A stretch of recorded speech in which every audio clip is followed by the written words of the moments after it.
진정한 소망 되신 예수님입니다. 소망, 진정한 소망.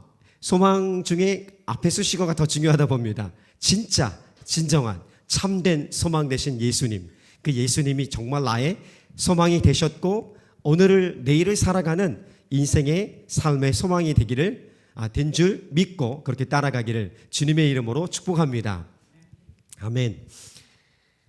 추수감사주일에 어떻게 하나님을 예배할까 하는 생각을 많이 해봅니다. 그래서 추수감사주일에 무엇으로 감사할까 하는데 지난 1절 동안 계속 그 고민이죠. 말씀을 준비하고 어떻게 함께 나눌까, 무엇으로 감사할까, 무엇에 감사할 수 있을까, 그런 마음들이 있었던 거예요. 그러면서 시은이도 이제 오랜만에 나를 보아야지 이제, 그치? 그래서 제 마음 가운데 이렇게 사인으로 왔던 것이 있는데 뭐 준비했던 것도 있지만 어젯밤 오늘 또 일어나자마자 생각 든 게 그거예요. 내가 말 한마디로 인해서 누군가 큰 위로와 격려와 좀 더 나아가서 큰 도전과 생명력을 얻을 수 있었다. 그런데 반대로 내가 함께 했던 사람들 중에 특별히 가까웠던 사람들이겠죠. 그런 사람들 중에 나의 어설픈 생각 없는 의미 없는 한마디 때문에 큰 위기와 상처와 아픔을 경험할 수 있구나 라는 생각을 갖게 된 거예요. 뭐지? 내가 내 말로 이렇게 누군가를 살리는 그 역할을 감당해야 되는데 내 생각에 내 개념에는 문제 없었던 건데 그 한마디 때문에 큰 아픔과 상처와 또 무너짐들을 경험하는 사람들이 있을 수 있다는 것을 제가 본 거예요. 알고 있지만 나는 그런 사람이 아니라고 생각했지만 나도 역시 그런 사람 중에 하나이다라는 것을 하나님께서 제게 가르쳐 주신 거예요. 그래서 제 마음의 깨달음이 감사하기 전에 먼저 회개해야 되지 않을까 그런 마음 들고 제가 오늘 그렇게 하나님 앞에 아침을 보냈습니다. 그렇습니다. 내 의도와 상관없이 내 마음과 상관없이 내 말 자체가 이렇게 능력이 있다는 것을 경험합니다. 그것은 살리는 일에 써야 되는데 누군가를 힘들게 하고 누군가를 죽이는 그 일에 누군가에게 상처를 입히고 누군가를 주님으로부터 멀리 가게 하는 일에 내가 쓰여지면 안 되겠다는 그 긴장감도 더불어 갔습니다. 그래서 하나님 이 마음을 깨닫게 하신 하나님 감사하고 더 지혜롭고 더 겸손하고 더 낮게 그리고 내가 경험하고 내가 알고 있는 것이 내가 갖고 있는 경험들 지식들이 전부가 아니구나. 나에게는 옳을 수 있지만 누군가에게는 아닐 수도 있구나. 나에게는 최선이지만 누군가에게는 최선이 아닐 수 있구나. 그래서 늘 듣고자 하는 마음 그 기본 자세를 이전에 아주 오래전에 하나님 제게 가르쳐 주셨는데 잊지 않고 날마다 겸손하게 서야겠구나. 하나님의 나라의 복음과 하나님의 살아계심에 충실해야겠구나. 그런 마음들을 더 가져보게 되는 추수감사절 아침이었습니다. 그래서 오늘 각자에게 오늘 예배 가운데 말씀 가운데 또 오랜만에 온 그리고 처음 교회 온 누군가에게는 한 마음이 한 깨달음이 좀 있었으면 좋겠습니다. 하나님이 나를 사랑하는데 그냥 사랑하는 것이 아니라 크고 작은 실패들, 좋은 것들 그리고 우리 안에 수많은 경험들 그것이 낮은 곳에 있든지 높은 곳에 있든지 간에 그 모든 것을 자리매김하면서 나를 인도하고 지금도 보호하고 계시는구나. 내 죄로 인해서 내 문제로 인해서 넘어질 때도 많았지만 그럼에도 불구하고 여전히 하나님은 나를 일으키려고 여전히 포기하지 않으시구나. 하나님의 인내가 오늘 나에게 대한 사랑으로 다가오시는구나. 이런 것들을 경험했으면 좋겠습니다. 사랑, 감정의 느낌이 아니라 나를 너무 오래 참고 나를 너무 오래 기다린다. 내가 주님 앞에 설 수 있는 자격이 없음에도 불구하고 주님과 상관없이 살아감에도 불구하고 나를 오랫동안 기다려주는 것. 그것만으로도 하나님 나를 충분히 사랑하는 증거가 되지 않겠습니까? 그 깨달음들이 그런 어떤 감동들이 그런 눈 열림들이 일어나기를 주님의 이름으로 축복합니다. 아멘. 지난 13일은 목요일은 수능 시험이 있었지요. 우리는 올해 수능 시험을 본 사람이 없습니다. 아마도 내후년에 이렇게 수능 볼 친구들이 2명이나 있는데 수능은 아직은 긴장감이 넘쳐요. 올해 수능은 따뜻해서 참 좋았습니다. 그렇지만 수능은 너무 힘들어요. 우리가 인생을 겸하고 나면은 그 수능의 시간이, 그 1년의 시간이 그 대학 가는 것이 전부가 아니구나. 이것 말고도 우리가 인생이 풍성한 것들을 누릴 수 있는 기회들이 있구나. 새로운 삶의 기준들이, 새로운 삶의 소망들이 있구나 하는 것을 알 수 있습니다. 그런데 누군가에게는 그 시점에서는 그것이 인생이 전부예요. 심지어는 나의 생명과 같은 존재가 되는 거예요. 그런 가치가 있는 것이기 때문에 많은 사람들이 집중하고 몰입하는 경우도 있습니다. 저에게도 두 아들이 있는데 이미 이제 다 끝났지만 둘째 아들은 굉장히 긴장감이 넘치는 그 수능을 보는 그 전후 있지 않습니까? 수시가 발표가 조금 있으니 나고 있습니다. 수시 합격자들이 점점 나고 있고 아마 12월 초가 되면 12월 5일이 되면 수능 점수가 발표될 즈음이면 수시가 거의 이제 전부 나오게 됩니다. 막 몰려서 나오게 돼요. 그때쯤 얼마나 그 초조한 시간을 보냈냐면 이 아이가 9명 모집하는데 합격이 안 된 거야. 합격자 명단이 없고 예비 4번이 된 거야. 예비 4번이면 가능성이 있어요. 보통 학과마다 좀 다른데 전공마다 다르지만 어떤 것은 뭐 100%, 200% 돌아가기도 하지만 어떤 데는 30%도 안 돌아가고 50%도 안 돌아가는 데 있어요. 근데 이 아이가 지원한 학과는 50% 정도 이렇게 돌아가는 거예요. 돌아갈 수 이렇게 추가 합격자가. 그러니까 가능성이 조금 있는 거예요. 중간에 걸친 거죠. 그래서 가능성이 있다고 했는데 1차 추가 합격자 발표가 났는데 안 된 거예요. 예비 2번으로 간 거야. 왔으니까 또 가능성이 생긴 거예요. 보통 2차, 3차 최종 합격자가 추가 합격자가 나오거든요. 2차 때 예비 1번까지 올라갔어요. 된 거 아니겠어요? 거의 된 거예요. 거의 뭐 이제 긴장감 있으면 이제 될 거다. 될 줄 믿습니다. 주님의 뜻은 거기에 있지도 않고 그냥 네 실력대로 가는 거다 얘기하는데 주님 되게 해 주시옵소서. 앞에 한 명 빠지게 해 주시옵소서. 뭐 그렇게 기도한 거죠. 그런데 되는 건 아니잖아요. 우리 실력대로 우리가 준비한 대로 가는 거예요. 그 위에 하나님 우리 실력에 하나님의 은혜가 있어서 상황들 안에 잘 적응해 가는 것이죠. 자, 그런데 3차 발표됐는데 여전히 안 빠지고 한 명만 빠지면 안 빠진 거예요. 예비 1번이 된 거야. 마지막 이제 마감 시간 1시간 반 전, 1시간 30분 전인데 연락이 안 오는 거야. 야, 그때 이 초조함과 그 긴장감은 어마합니다. 그래서 마감 시간이 딱 끝나는데 안 오는 거야. 오죽했으면 제가 전화해가지고 혹시 뭐 빠뜨린 거 없습니까? 이 친구 혹시 빠뜨린 거 아닌가? 아니네. 끝났대. 예비 1번으로 끝난 거야. 예비 1번으로 2개로 끝난 거야. 2개나. 보통 수시는 6개 지원하는데 2개가 그런 거야. 그러니까 그 아이의 이 상실감과 우울함과 억울함과 이런 것들이 한꺼번에 몰려오겠지 않습니까? 별로 이렇게 말은 안 하지만 제호가 느낄 수 있는 거예요. 저도 역시 마찬가지로 그런 부분이 있었던 거예요. 그렇게 할 수 없이 그래도 6장 중에 하나는 됐어요. 하나 돼서 반수하고 다음에 똑같은데 했는데 이번에는 그 다음에는 정말 다음에는 1차, 2차, 3차도 갈 거고 최초 합격자가 된 거예요. 그것도 2개나 다 된 거예요. 참 신기한 거죠. 변한 게 없어요. 수시 같은 경우는 뭐 정시처럼 수능을 잘 봐서 가는 게 아니라 이미 고등학교 해놓았던 그 내용을 가지고 지원하는 거기 때문에 변함이 없었던 거야. 그러니까 그때는 안 됐지만 이제는 된 거였었어요. 그러니까 사람들이 달랐던 거죠. 그리고 아마도 이 감독관들이 기억했는지 아쉬웠는지 뽑아줬을지도 몰라요. 자, 그래서 우리는 세상 사람들은 이런 것을 뭐라고 하는지 아십니까? 운이 좋았다고 해요. 그리고 떨어진 거는 재수가 없었다고 그래요. 재수가 없어서 떨어진 거고 똑같은데 됐잖아요. 된 걸 뭐라 그래? 운이 좋았다고 해요. 아, 이번에 운이 좋았어. 운이 좋아서 첫 번째 합격했어. 그래서 막 신났던 거죠. 응? 자, 그런데 우리 믿음의 사람들에게 이 모든 것들이 어떻게 해석되냐면 놀라워요. 참 신기해. 떨어진 것도 재수 없었던 게 아니고 돌아보니까 은혜였더라. 이렇게 얘기해요. 미친 사람 같죠? 그게 어떻게 은혜가 될까? 그리고 또 운이 좋아서 합격한 줄 알았는데 야, 이것은 정말 하나님의 은혜가 아니었으면 내가 합격할 수 있는 기회가 상황이 아니었구나 라는 것을 고백을 해요. 자, 그것이 어떻게 가능하냐면 이것이에요.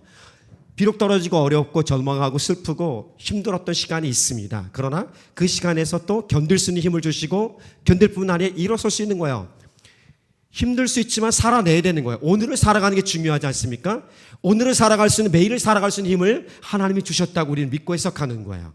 똑같은 상황이랄지라도 우리는 바라보는 눈이 다르기 때문에 해석만 다르다면 여러분 어마어마하게 다른 것입니다. 불평과 원망 대신에 감사함으로 우리가 해석을 하게 되면 삶이 달라지는 것이죠. 내용이 달라지고 삶의 능력들이 달라지는 것입니다. 더 나아가서 그렇게 한 6개월, 7개월, 1년의 시간이 늦은 것 같지만 1년의 시간이 늦은 것이 아니라 늦은 시간, 허비한 낭비한 시간이 아니라 오히려 겸손히 하나님 앞에 엎드릴 수 있는, 내가 가지고 있는 그 실력에 자랑할 것이 아닌 겸손히 엎드릴 수 있는 낮아짐을 배울 수 있게 되고요. 그 낮아짐에서 헤매는 동안에 여전히 하나님 나를 보호하고 인도하고 계셨구나 라는 것을 경험하게 됩니다. 그리고 겸손히 주님 앞에 내 삶을 헌신하고 하나님만 바라보겠습니다는 믿음의 결단을 할 수 있었기 때문에 재수 없었던 1년의 시간이 아닌 오히려 배우고 깨달을 수 있는 은혜의 시간이라고 고백하는 것입니다.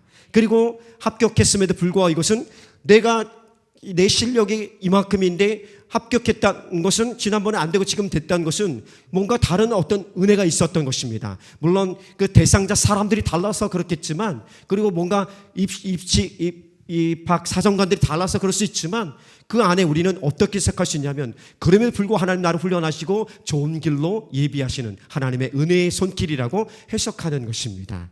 그래서 우리가 이 마음의 고백이 중요한 거예요. 이 마음의 고백을 가져가 보니까 이것이 하나씩 쌓이다 보니까 이제 웬만한 어려움들, 웬만한 불안들, 걱정들은 좀 어렵습니다. 그러나 그렇게 의기 침체돼서 어떻게 하자 하면서 삶에 낭망을 하거나 혹은 반대적으로 분노하고 원망하고 불평하면서 쏟아내는 것이 아닌 기다릴 수 있는 넉넉한 마음들, 주님이 십자가에 죽으신 것을 바라보면서 잘 이해되지 않을 때는 묵묵히 좀 기다려보고 어느 순간 내가 이해되어질 때가 올 거야. 그런 기대와 소망감을 갖고 인내할 수 있는 마음을 갖고 가는 거예요. 그래 가는 거죠. 그러다 보면 결국은 원망과 불평 대신에 감사의 언어가 나오는 것입니다. 이상한 거죠. 예수 믿는다는 것은 정말 바보 같은 것 같고 이상한 것 같아요. 실제 그렇습니다. 예수 믿는 사람이 바보가 되지 않으면, 바보처럼 살아가지 않는다면 진정한 예수 그리스도의 제자도 예수님을 따라가는 제자의 삶을 살아가는가 하는 질문을 개인적으로 진지하게 해볼 필요가 있습니다. 그래서 내 삶에 어리석은 것 같지만 오히려 그것이 내 삶에 가장 풍요롭게 하는 삶이었고, 손해보는 것 같지만 억울한 것 같지만 하나님께 나를 부욕해 하시는 삶의 능력으로 채워주시는 것입니다. 지금 당장 모든 것을 잃어버린 것 같고 낭떠러지게서 떨어지는 것 같지만 하나님 그것에서 떨어져 보니까 하나님이 받아시고 우리를 높이 올려주시는 그 은혜를 경험하게 되는 것입니다. 내가 주님을 믿고 선택하지 않는데, 주님을 의지하고 떨어져 보지 않는데 주님이 받으시고 나를 높이시는 그 은혜의 경험은 우리 가운데 일어나지 않는 것입니다. 그래서 이것이 믿음의 경험들이 계속되어질 때에 기적은 예수 믿는 사람들에게 있어서 상식적인 일상적인 삶의 영역이 되는 것입니다. 그래서 주님은 빌립보서 4장 6절에서 그렇게 말씀합니다. 아무것도 염려하지 말라. 오직 기도와 간구로 너희 구할 것을 감사함으로 하나님께 아뢰라. 그리하면 모든 지각에 뛰어나신 하나님 평강이 그리스도 예수 안에서 너희 마음과 생각을 지킬 것이다. 이렇게 말씀합니다. 지키신다 약속해 주신 것입니다. 우리가 염려하고 두려워하고 불안하고 걱정한다는 것을 주님은 잘 알고 계십니다. 우리 실제 삶도 그렇게 복잡하고 내 마음대로 되지 않는 것, 내 뜻대로 되지 않는다는 것을 잘 알고 계십니다. 내가 소망하는 것은 없어지고 할 수 없이 살아가는 인생이 되어가는 같은 그런 어려운 힘겨운 삶의 자리를 우리 주님은 너무 잘 알고 계십니다. 너무 잘 알고 계신 주님이기 때문에 괜찮다고 말씀하시는 거예요. 그런 상황을 알기 때문에 두려워하지 말라, 염려하지 말라, 불안하지 말라 이렇게 말씀하고 있는 것입니다. 왜냐 하면 내가 너와 함께 할 거고 너를 붙들 것이고 내가 너를 지킬 것이고 너를 보호할 것이고 너를 높이 올릴 것이라고 주님이 약속하셨기 때문에 그렇습니다. 주님은 그런 능력이 계시고요. 오늘 그런 하나님을 바라보는 믿음 안에서 우리 삶이, 우리 마음의 고백들이 다시 한번 진정한 소망 되신 예수 그리스도를 바라보는 믿음의 소망들이 일어나기를 주님의 이름으로 축복합니다. 그래서 오늘 말씀 한번 따라해 봅시다. 진정한 소망 되신 예수 그리스도, 그분이 나의 구주와 주님 되십니다. 오늘 베데스다 연못이 나옵니다. 요한복음 5장에는 베데스다 연못인데 베데스다라는 의미는 은혜의 집입니다. 그런데 역설적이게도 이 은혜의 집은 아주 무기력한, 무능력한 집으로 해석되고 있습니다. 아무것도 아닌. 그러니까 이 전설적인 내용은 실제 도움이 필요한 사람들에게는, 내 실제 삶에서 간절한 사람들에게는 전혀 의미 없는 무의미한 무기력한 존재였던 것입니다. 자, 이 베데스다 연못에는 엄청난 전설적인 이야기가 흐르고 있습니다. 이 전설적인 이야기는 이것입니다. 천사가 베데스다 연못에 내려옵니다. 내려올 때 못이 움직인다는 것은 아마도 소용돌이 치나 봅니다. 이렇게 소용돌이 칠 때에 가장 먼저 그 연못에 들어간 사람은 어떤 병을 가지고 있었던지 간에 다 낫는다라는 전설적인 이야기가 흐르고 있었던 것입니다. 자, 그런데 이 전설적인 이야기가 굉장히 모순된 아주 이야기라고 볼 수 있습니다. 왜냐하면 여러분, 가장 먼저 연못에 들어갈 수 있는 사람은 중증 환자겠습니까? 아니면 꾀병 환자 혹은 경증 환자겠습니까? 그렇죠. 그런 사람이 제일 먼저 갈 수 있는 거예요. 중증 환자 같은 경우 다리를 쓸 수 없는, 오늘 본문에 나오는 38년 된 병자, 이 친구는 38년 동안 한 번도 일어나 본 적이 없는 거예요. 본인 스스로 살아본 적이 없는 거예요. 구걸해야만 살 수 있는, 그래도 비참하지만 살아갈 수밖에 없기 때문에 살아내야 되기 때문에 비참하게 구걸하면서 매일같이 베데스다 연못가에서 구걸하며 살았던 친구입니다. 자, 이 친구가 먼저 일어나서 갈 수 있는 방법이 없다고 얘기합니다. 가장 먼저 들어갈 수 있는 사람은 그냥 가벼운 사람들, 감기 걸린 사람들 혹은 꾀병 부리는 사람들, 이런 사람이 쉽게 갈 수 있는 것입니다. 그러니까 정작 치료가 필요하고 고침이 필요하고 삶의 필요를 채워야 할 사람들은 갈 수가 없는 거야. 기회가 없는 거예요. 그러니까 전설적인 이야기는 누군가에게는 소망이 되지만 정말 필요한 사람들, 우리 삶의 구원이 필요하고 삶의 절실한 어떤 요구가 있고 간절함이 있는 사람들에게는 의미 없는 무기력한 존재가 바로 베데스다 연못이라는 것입니다. 이 연못에 예수님께서 의도적으로 찾아가십니다. 예수님께 찾아가셔서 38년 된 병자, 한 번도 서지 못했던 이 구걸했던 이 친구를 찾아가십니다. 이 친구를 찾아가서 예수님께서 말을 건넵니다. 너 낫기 원하느냐?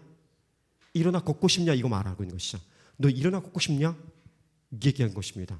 아니, 당연한 질문을, 당연한 이야기를 예수님이 하고 있는 거예요.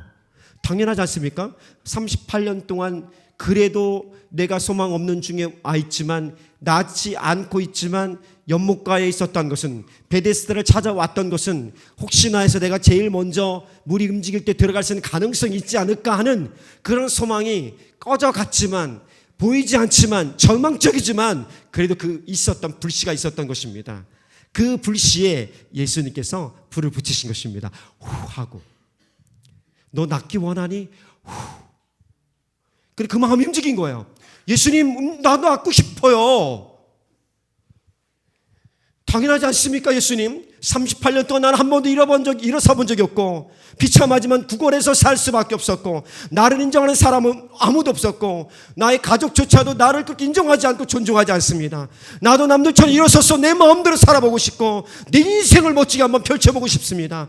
나도 내게 기회가 주어진다면, 일어설 수만 있다면, 고침받을 수 있다면 나도 뭔가 할 수 있겠습니다. 나도 그 기회가 간절히 원합니다 하는 이 꺼져갔던 불씨에 불을 당기셨던 것입니다. 그래서 주님이 뭐라고 말씀하십니까? 너 자리를 들고 일어서 걸어가라는 거예요. 딴 말씀하시지 않았습니다. 일어나 네 자리를 들고 가래요. 그 말씀에 순종해서, 이 중요해요. 아유, 저리 가세요, 됐습니다라고 거부할 수 있지 않습니까? 이 미친 사람 아니야, 거부할 수도 있는 거예요. 그러나 이 친구 소문을 들었을 거예요. 예수님에 대해서, 예수님이 어떤 분이신지를. 그리고 그 소문이 진짜 자기에게 임할 것을 기대하면서 한 말씀, 네 자리를 들고 걸어가라. 그랬더니 자리를 들고 걸어간 것이에요. 이게 기적의 역사가 난 것입니다. 어떻게 이런 일이 일어날까? 물론 믿음이죠. 이 예수님에 대한 믿음. 그런데 놀라운 것은 이 친구가 이분이 예수님인지 몰랐던 거예요. 나중에야 수소문돼서 결국 끌려와서 신문당하면서 돌이켜보니까 그분이 예수님이었더라. 나중에 깨달았지만 지금 믿고 일어나서 자리를 들고 가는 기적의 역사는 그때까지만 해도 예수님을 몰랐던 거예요. 그런데 왜 예수님은 이 친구를 찾아왔을까요? 베데스다 연못 주변에는 수많은 병자들이 오늘 있다고 성경은 말씀하고 있어요.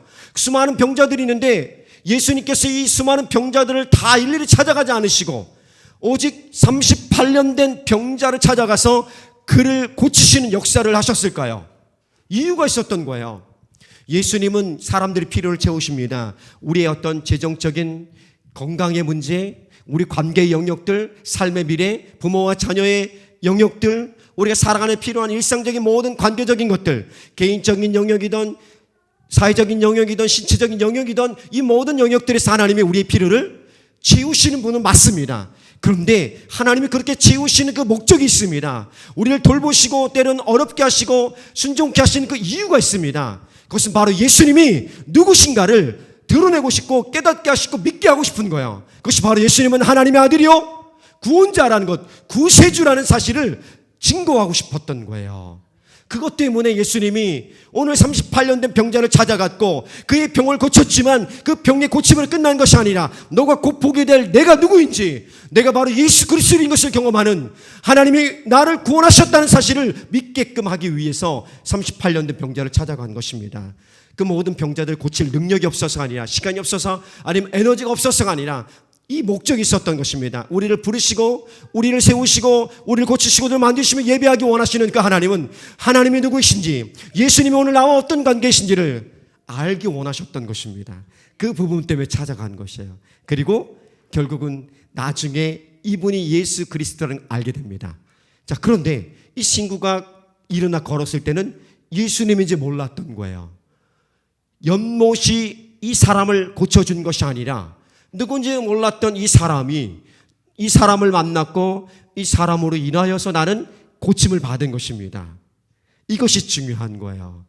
누군지 몰랐지만 주님이 우리를 찾아오신 것입니다. 주님이 먼저 우리를 찾아오셨고 우리를 만지시고 회복하시면서 서서히 우리가 주님을 알게끔, 예수 그리스도가 누군지를 경험하게끔, 아, 그분이 나를 만지신 분이 내 외로울 때, 내 힘들 때, 내가 잃어버렸을 때, 절망했을 때, 내가 아팠을 때에, 내가 고통 중에 있을 때, 염려와 걱정이 있었을 때에, 내가 헤매고 있었을 때, 삶의 소망이 없었을 때에 그것들을 회복하여 주시고 서서히 소망과 회복과 그 꿈을 꾸어 가게 하셨던 그분이 누구였던가? 그분이 나의 삶을 인도하시고 나의 삶을 지켜왔던, 그리고 나의 삶을 지킬 뿐 아니라 보호하셨던, 그리고 나의 삶을 최고의 길로 인도하셨던 바로 예수 그리스도였구나, 예수님이구나 하는 것을 깨닫게 하신 것입니다. 나는 그 윤영 집사님이 그런 삶의 길에 오른 것을 주님의 이름으로 축복하고, 그리고 그런 길에 더 풍성한 열매를 맺어갔으면 좋겠고, 우리 모두가 그랬으면 좋겠습니다. 우리가 믿음으로 이렇게 점점 왔는데 믿음 없이 살아가면서 끝낼 수는 없습니다. 믿음의 시작을 했는데 믿음이 서서히 나가는데 믿음 없이 그냥 끝나는 은혜의 기문이 닫혀버리는 그런 인생을 살아가는 불행한 인생이 아닌, 처음엔 잘 몰랐지만 내가 조금씩 주님을 경험하면서 주님을 알아가고 주님을 더욱더 경험하면서 주님을 더 높여드리고 경험하면서 주님과 동행하는 삶들이, 끝까지 하나님의 말씀에 순종하는 그 믿음의 삶들이 우리 가운데 열매 맺기를 주님의 이름으로 축복합니다. 그런 믿음의 삶들이 바로 우리의 소망 되신, 아니 진정한 소망 되신 예수 그리스도라는 것입니다. 예수님을 바라보니까 내 마음에 안정감이 있는 것입니다. 예수를 바라보니까 원망과 불평이 감사함으로 변화되는 것이죠. 그리고 내 안에 예쁜 말들이 나옵니다. 예쁜 섬김들이 있습니다. 내가 오늘 하나님의 사람으로 살아가고 있는지를 잘 점검할 수 있는 최고의 방법은 내 입에서 나오는 말입니다. 내 언어가 예쁜지, 내 말이 사람을 살리고 있는지, 소망을 주는지, 에너지를 주는지, 그것을 살피면 될 것입니다. 오늘 예수님 때문에 나는 어떤 상황 속에서도, 무너진 상황 속에서도, 좋은 상황 속에서도 주님 앞에 그리고 담대히 겸손히 설 수 있는 그 은혜를 누리게 될 줄 믿습니다. 그 은혜가 우리 가운데 있었으면 좋겠고, 그래서 저는 이 어떤 이 은혜의 문이라고 하면 이 은혜의 문을 여는 비밀 열쇠가 있다는데 이것을 믿음이라고 봅니다. 믿음은 마치 우리가 안경을 쓰면 좀 더 자세히 보이고 뭔가 선명하게 보이는 것처럼, 믿음이라는 어떤 안경을 쓰고 내가 삶을 보고 사람을 보고 그리고 내게 주어진 현장을 보면 좀 달리 보이더라고요. 그래서 믿음이 좀 좋은 안경을 쓸 때, 선명한 믿음이 좀 더 성숙한 안경을 쓸수록 나의 삶을 해석하는, 나의 삶에 관계된 사람들 해석하는, 받아들이고 섬기는 것들은 더 감사와 예쁜 말들로 충만해질 줄 믿습니다. 그렇게 나오는 것입니다. 그런데 그것도 해야 돼요. 내가 감사하지 못했던 것들, 원망하고 불평했던 것들, 그래서 누군가에게 악한 말을 했던 것들, 넘지 말아야 할 선을 넘어서 너무 힘겨웠던 시간을 보냈던 것들, 하나님 긍휼히 불쌍히 여겨주시고 내가 그도 용서하고 사랑하겠습니다는 넉넉한 마음이 있었으면 좋겠습니다. 처음 교회 개척을 할 때 저희가 두 아들이 초등학생이었습니다. 초등학생이었었는데 초등학교 때는 보통 여기 학원을 다닙니다. 중고등학교 때도 학원 다니지만 초등학교 때부터 학원을 보통 다녔던 거 봅니다.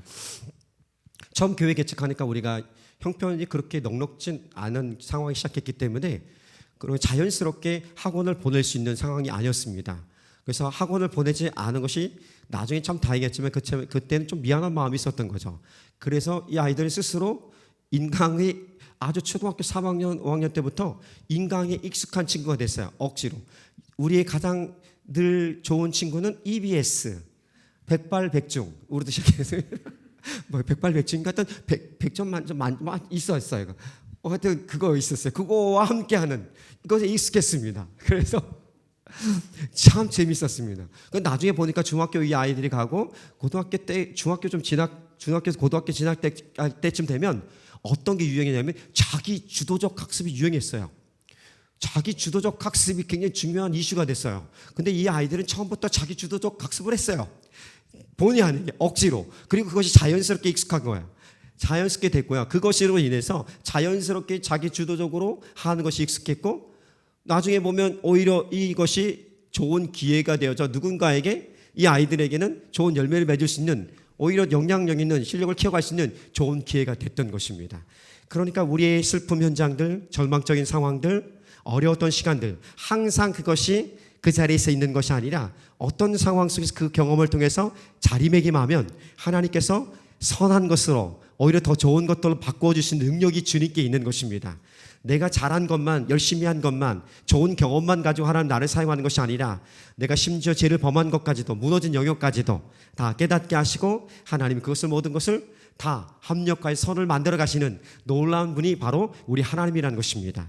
하나님이 그렇게 내 삶을 우리의 삶을 인도하셨다는 것을 그냥 내가 열심히 해왔기 때문에 해석할 수도 있지만 열심히 살아왔기 때문에 당연한 것이라 받아들일 수 있지만 그런데 겸손히 보면 진지하게 보면 내가 했던 것과 내가 가지고 있었던 것에 비하면 내가 지금 누리고 있는 것은 어마어마하다는 것입니다. 비록 나는 상대적으로 엄청나지 않지만 내가 지금 누리고 있는 것을 보면 하나님의 은혜를 빼면 남는 것이 없는 그러니까 하나님의 도우심이 하나님 보호하심이 없었다면 큰일 날 뻔했던 그 삶이었는데 하나님이 관여하시고 하나님이 그래도 지켜주시고 보호하셨기 때문에 나는 여기에 그래도 살아가고 있습니다.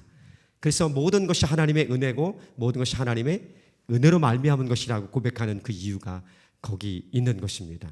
그래서 이 은혜를 깨달은 사람들 예수의 제자들의 삶 가운데 나타나는 공통적인 고백은 잘 이해되지 않아도 혹은 다 알 수 없어도 먼저 그냥 인정합니다. 순종하고자 합니다.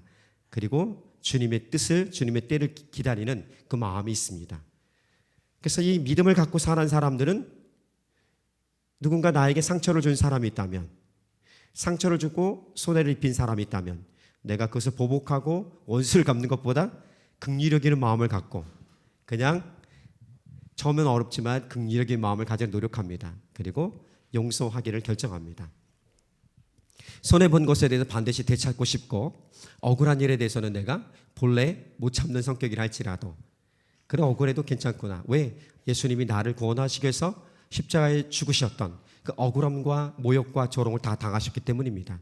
나도 그 길을 따라갑니다는 그 넉넉한 마음을 가지고 주님을 따라가는 거죠. 그래서 이런 사람들은 주변의 세상의 사람들이 뭐라고 얘기하냐면 바보라고 합니다. 어리석다 얘기합니다. 그런데 진짜 바보가 아니라 예수님을 바로 보고 바로 살아가는 사람이라고 우리는 해석하고 그렇게 살아가는 사람들입니다. 그래서 조금 더 어렵고 조금 더 낮고 조금 더 이렇게 더디 갈 수 있지만 우리는 그 길이 최선의 길이고 언제나 구원의 길이고 주님을 따라가는 길인 것을 경험합니다. 왜냐하면 그 길을 가는 사람들에게 경험할 수 없는 하나님이 주시는 뭐가 있어요? 기쁨이 있는 것입니다. 감동이 있습니다. 평화가 있습니다. 안정감이 있는 거예요. 그래서 세상은 그것이 인격이 굉장히 좋은 것처럼 평가되지만 우리는 하나님의 성품을 닮은 사람이라고 말하는 것입니다. 하나님의 성품 때문에 우리는 그렇게 인격이 훌륭한 사람처럼, 넉넉한 사람처럼 세상의 파도에 요동하지 않고 어느 순간인가 다시 주님이 나를 만지시고 세우시고 기대하면서 오늘 그 길을 가는 사람들인 것입니다. 오늘 우리 모두가 그런 길을 가기를, 그런 길에 함께 동행하기를, 예수를 바라보고 예수를 따라가는 믿음의 사람들 되기를 주님의 이름으로 축복합니다. 아멘.